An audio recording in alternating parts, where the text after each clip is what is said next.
I know you're there. How do you know? Because I heard you and you're not there. So, hello everybody. Ayun, kakaligo lang namin. Halata naman. Ngayon, Turkish yung asawa ko. Na-realize ko na mahirap din pala talaga na yung asawa mo ay foreigner. Hindi lang dahil sa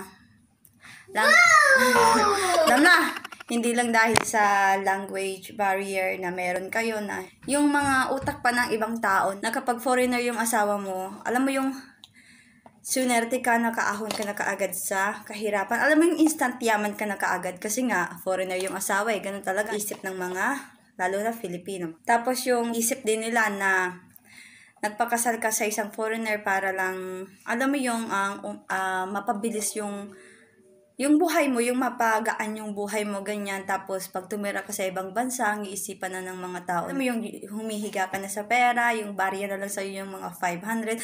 Ay, kung barya na lang talaga yung 500, hingi na lang ko lagi ng pera sa asawa ko, tapos iba kong sugal ko sa popo. Pag nalaman pa ng iba na nasa ibang bansa ka na pala nakatira, tapos sabay mangutang na, manghihiram na, pag hindi mo na pagbigyan, hindi sila naniniwala na wala ka. Kasi pag nasa ibang bansa ka, kailangan meron ka talagang pera.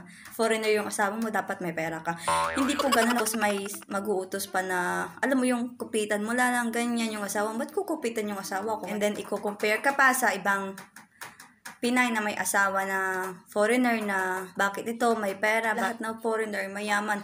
Oy, nagtatrabaho lang din yung mga asawa namin. Sikap talaga sila para din magkaroon ng kung anong meron sila ngayon. At saka hindi lahat ng Pinay na nakapag-asawa ng foreigner, para sabihin ko sa inyo, hindi lahat yun sinuwerte. May mga nakikilala, mga hindi man personally nakilala ko na hindi talaga sinuwerte sa asawa nila, umuwi na lang ng Pinas kasi hindi nagkakasundo, mga nambubugbog.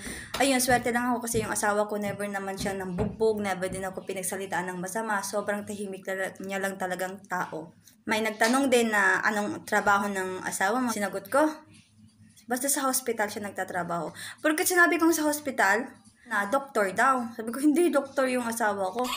Porque sinabi kong hospital ba? Mahirap din talaga na ang foreigner, ang asawa mo talaga foreigner kasi iba na talagang iisipan ng mga kapwa mo sa iyo. Isipin nila, humihiga ka na ng pera, yaman mo na, lahat nabibili mo na. Talaga, may ganun talaga, nabibili nila yung gusto nila, yung mga luho nila. Pero kasi, iba po yung napuntahan ko na foreigner. Mayroon pera yung asawa ko, pero mayroon siyang pinaglalaanan na mga kailangan, mga mas priority kaysa sa mga luho mo, ganyan. Hindi rin ako maluhong tao. Hindi rin ako mabili kung ano-ano na gusto kong pag may nakita ko maganda, gusto kong bilhin kaagad. Ganun, hindi naman ako ganun. Wala nga ako sexy mo. Wala din ako ganun. Hika o kwintas. O makeup. Napansin nga yun ng Turkish na asawa ng kapatid ng asawa ko. Sabi niya, first time niya ako nakita Sabi niya, hindi ka susot ng makeup. Sabi ko, hindi ako marunong mag-makeup. At saka, kahit marunong ako, hindi ako mag-makeup. Kasi makati siya sa balat.